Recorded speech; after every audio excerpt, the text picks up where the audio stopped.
और एक बात आपने देखी कि अभी रोड पर बहुत ट्रैफिक जाम है। अभी हम 260 रोपवे, केबल कार, फेनिकुलर रेलवे भी बना रहे हैं और मेरा विश्वास है कि इसमें आपने एक देखा जिसमें मैं बैठा था, वो हाइपरलूप जैसा है और उसकी स्पीड है 600 किलोमीटर प्रति घंटा।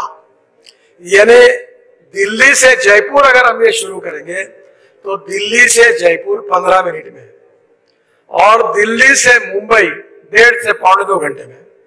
तो वो 600 किलोमीटर प्रति घंटे से ये टेक्नोलॉजी हम ला रहे हैं। डबल डेकर बस बंगलोर में शुरू करने का सोच रहे हैं, जिसमें एक बस में 150 लोग बैठेंगे, वो हवा में चलेगी जो आपने देखी। और 260 रोपवे, केबल कार, फेनिकुलर रेलवे बना रहे हैं। और दिल्ली और जयपुर के बीच में मैं एक इलेक्ट्रिक हाईवे बना रहा हूँ, केबल डाल रहा हूँ ऊपर में, और ट्रक और बसेस उस पर चलेगी। तो लॉजिस्टिक कॉस्ट एकदम कम हो जाएगी। यानी पेट्रोल के लिए अगर 100 रुपए लगते हैं तो इलेक्ट्रिक के लिए 5 रुपए लगते हैं, सीएनजी एलएनजी के लिए 20 रुपए लगते हैं, इथेनॉल के लिए भी 20 रुपए लगते हैं। Import substitute, cost effective, pollution free और इंडिजिनस। तो ट्रांसपोर्ट सेक्टर का एक बहुत बड़ा रिवोल्यूशन हो रहा है। आपको याद होगा कि मैंने बीच में एक प्रयोग किया था कि मुंबई के समुद्र में मैं हवाई जहाज से उतरा था, एमपीबीएस सी प्लेन कि जो पानी पे उतरा था। अब उसके 100 जगह पर सर्विस शुरू करने के बारे में भारत सरकार सोच रही है। तो आप दिल्ली से उड़ोगे तो पानी पे उतरोगे कहीं वाराणसी में, वाराणसी से उड़ोगे तो पटना में गंगा में उतरोगे, और गंगा पटना से उठ जाए तो गोरखपुर के एयरस्ट्रिप पर उतरोगे। तो एमपीबीएस सी प्लेन आने वाले समय में आएंगे। और अभी हमने 28 जगह जहां एयरपोर्ट नहीं है वहां मैं, राजनाथ सिंह जी, उस समय रावत साहब थे, हम लोग पाकिस्तान की सीमा पर हमारा सबसे बड़ा एयरक्राफ्ट लेकर हम लोग हमारे रोड पर उतरे। तो 28 हमने रोड ऐसे बनाए जो एयर स्ट्रिप जैसा उसका उपयोग हो सकता है। प्रदूषण बढ़ रहा है। एक रिपोर्ट में आया कि दिल्ली वालों की जीवन में उनकी आयु 10 साल कम हो रही है। Import substitute, cost effective, pollution free और इंडिजिनियस। हमने इलेक्ट्रिक कार लाई, इलेक्ट्रिक बसेस लाई, इलेक्ट्रिक स्कूटर लाई, इलेक्ट्रिक ऑटो रिक्शा लाई। बंगलोर में 25 गाड़ियां कोयले से बना हुआ मिथेनॉल 15% डालकर सक्सेसफुली चालू हुआ, प्रोजेक्ट सक्सेसफुल हुआ। अशोक लेलैंड ने 100% मिथेनॉल पर ट्रक लॉन्च किया। अब इलेक्ट्रिक की डबल डेकर बस मैंने मुंबई में चालू कराई। और अब इथेनॉल जो शुगर के जूस से बनता है, मोलाइसिस से बनता है, ब्रोकन राइस से बनता है, कॉर्न से बनता है, परली से बनता है। पानीपत में एक प्लांट है जो परली से 1 लाख लीटर इथेनॉल बनाता है, जिसका फोटो आपने देखा। और वो 150 टन बायोबिटुमिन बना रहा है। ये बहुत इंपॉर्टेंट बात है भविष्य के लिए कि हमें 80 लाख टन बिटुमिन लगता है। 50 lakh ton bitumen Indian refinery तैयार करती है और 30 लाख टन हम इंपोर्ट करते हैं। अब हमने ये तय किया कि रबर टायर जो है वेस्ट वो दुनिया से लाएंगे, रबर पाउडर निकालकर 15% बिटुमिन में डालेंगे और 7% प्लास्टिक डालेंगे। और ये परली से बना हुआ बिटुमिन जो किसान बनाएगा, ये हम बिटुमिन यूज करेंगे। तो किसान अन्नदाता था, अब इथेनॉल के कारण ऊर्जादाता बना, अब बिटुमिन बना रहे तो बिटुमिन दाता बना। और अब सबसे इंपॉर्टेंट चीज है कि पानीपत में जो परली से ईंधन बन रहा है वो हवाई ईंधन, ये जो हमारी एविएशन फ्यूल बन रही है। बीच में स्पाइस जेट का हवाई जहाज देहरादून से दिल्ली हमने सक्सेसफुली लाया, 50% एविएशन फ्यूल उसमें बायो थी। फिर टाटा का विस्तारा का प्लेन, ये भी 50% डालकर सक्सेसफुल हुआ। अब इसके बाद पानीपत के प्लान में परली से बायो एविएशन फ्यूल तैयार होगी और वो 10% पेट्रोलियम एविएशन फ्यूल में जाएगी। और इस देश का किसान अन्नदाता, बिटुमिन दाता, ऊर्जा दाता अब हवाई ईंधन दाता बनेगा और गांव समृद्ध और संपन्न बनेगा। जहां तक आज मैं इस गाड़ी में बैठकर आया वो इथेनॉल की है। मैं हाइड्रोजन के गाड़ी में भी यूज करता हूं जो हाइड्रोजन की है, वो भविष्य की फ्यूल है। उसका नाम है मिराई। मिराई जापानी वर्ड है, उसका अर्थ है फ्यूचर। हवाई, ये जो हाइड्रोजन है ये फ्यूचर की फ्यूल है।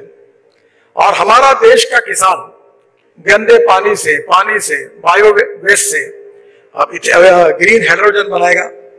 और इतना ही नहीं तो हम ऊर्जा को आयात करने वाले नहीं, हम आने वाले भविष्य में ऊर्जा को निर्यात करने वाला देश बनेंगे। हमारा अमोनिया जो है वो हम तैयार करेंगे, अब हमको फर्टिलाइजर इंपोर्ट करने की जरूरत नहीं पड़ेगी।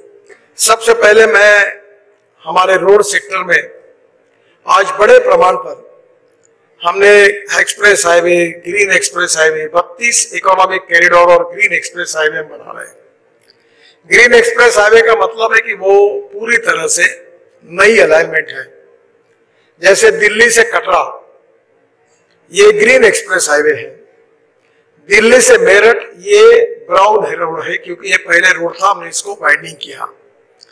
तो मैं आपको बताना चाहूंगा कि आने वाले समय में, अभी अर्नब जी को मैं कह रहा था कि दिल्ली से जयपुर, दिल्ली से देहरादून और दिल्ली से कश्मीर तो अभी नहीं बोलूंगा, पर ये 2 जगह की फ्लाइट्स और बंगलोर से चेन्नई, ये 3 जगह की फ्लाइट दिसंबर महीने तक बंद हो जाएगी क्योंकि कोई जाएगा नहीं। क्योंकि दिल्ली से देहरादून जाने के लिए अब 2 घंटे में आप जा सकेंगे, और अगर आप एयरपोर्ट जाएंगे तो 1 घंटा पहले, घर से 1 घंटा जाने के लिए, वहां से जाने के लिए पौन घंटा और घर जाने के लिए 1 घंटा, तो 4 घंटे लगेंगे। हम आपको इस होटल से देहरादून 2 घंटे में पहुंचा देंगे, हरिद्वार को 1.5 घंटे में, चंडीगढ़ को 2.5 घंटे में, जयपुर को 2 घंटे में, कटरा को 4, अमृतसर को 4 घंटे में, कटरा को 6 घंटे में, श्रीनगर को 8 घंटे में, बेंगलुरु से मैसूर अभी 1 घंटा 10 मिनट हो गया, दिल्ली से मेरठ 3.5 घंटे लगते थे, 45-50 मिनट में हो गया, और दिल्ली से मुंबई 12 घंटे में। और सबसे महत्वपूर्ण बात है कि हमारे भाषणों में हम कहते थे पहले कश्मीर से कन्याकुमारी तक, पर कभी हमको इसका एहसास नहीं हुआ। मैं सौभाग्यशाली हूं कि मैं आपको जो बता रहा हूं वो सपना आपका आने वाले 1 साल में पूरा हो रहा है। आप मनाली से रोहतांग पास जाने के लिए 3.5 घंटे लगते थे, अब अटल टनल बनी है, आप 8 मिनट में जाते हैं, 3.5 घंटे के बजाय 8 मिनट। और अटल टनल से निकलने के बाद हमारी 5 टनल है लद्दाख और लेह तक, और 2 लेन पेव्ड शोल्डर रोड है।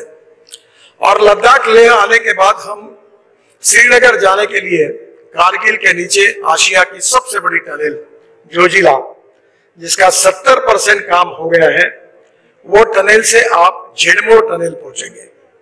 मैं आपसे अनुरोध करूंगा कि जरूर एक बार आप कारगिल जाइए और जोजिला टनल देखिए। इसकी एस्टिमेटेड कॉस्ट थी 12,000 करोड़ और हमने ये टनल बनाई है केवल 5,000 करोड़ में, तो 6,000 करोड़ इसमें बचे हैं। और वो टनल से बाहर निकल के झेड़मोड़ टनल भी पूरी हुई, जिसका इनॉग्रेशन करने के लिए प्रधानमंत्री जी को हमने रिक्वेस्ट की है। वहां से श्रीनगर आएंगे, श्रीनगर से जयपुर तक, श्रीनगर से जम्मू तक हम 18 टनल बना रहे हैं, उसमें से 15 टनल पूरी हो गई है, 3 टनल अभी 3-4 महीने में पूरी हो जाएगी। और उसके बाद जम्मू के पहले कटरा के इसमें दिल्ली कटरा एक्सप्रेस हाईवे लगेगा। अमृतसर कटरा ये हाईवे से हम दिल्ली आएंगे 4 घंटे में, और दिल्ली से डायरेक्ट आपको बहुत अच्छा कभी मौका मिलेगा तो ये स्टेट ऑफ आर्ट प्रोजेक्ट हुआ है द्वारका एक्सप्रेस वे, और हमने UR2 बनाया है, और उसके आगे में ये कटरा वाला हाईवे है। तो यहाँ से दिल्ली मुंबई हाईवे पर जाएंगे